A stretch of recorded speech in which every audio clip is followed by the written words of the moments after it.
அஸ்ஸலாமு அலைக்கும் கைஸ். எப்பயும் ஒரே மாதிரி தோசை பேட்டரில் தோசை ரெடி பண்ணாமல் இந்த மாதிரி ஒரு இன்ஸ்டன்ட் தோசை ரெடி பண்ணி பாருங்கள். சூப்பராக இருக்கும். இதுக்கு ஒரு கப் இட்லி அரிசி, ஒரு கப் பச்சரிசி, கூடவே 2 டேபிள் ஸ்பூன் அளவுக்கு பாசிப்பருப்பு, 2 டேபிள் ஸ்பூன் துவரம்பருப்பு, 1 டேபிள் ஸ்பூன் கடலைப்பருப்பு, இதெல்லாம் ஒன்றா சேர்த்து 3 மணி நேரம் ஊற வச்சு எடுத்துக்கலாம்.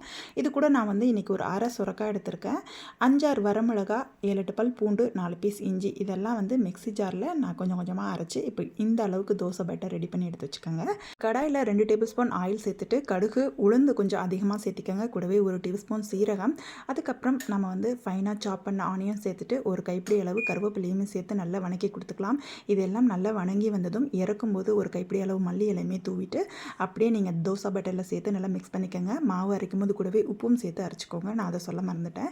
தோசைக்கல்லை நல்லா ஹீட் பண்ணிவிட்டு எப்பயும் போல் நம்ம நார்மலாக தோசை ஊற்றுற மாதிரி ஊற்றிட்டு நெய் ஆர் எண்ணெய் சேர்த்து நல்லா முருகலாக 2 பக்கமும் வேக வச்சு எடுத்துட்டிங்கன்னா அவ்வளோதான், நம்மளுடைய சுரக்காய் தோசை ரெடி ஆகிடுச்சு.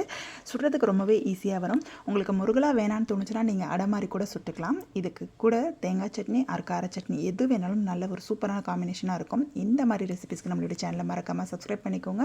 இன்ஸ்டாவில் பார்க்குறீங்கன்னா மறக்காமல் ஃபாலோ பண்ணிக்கோங்க.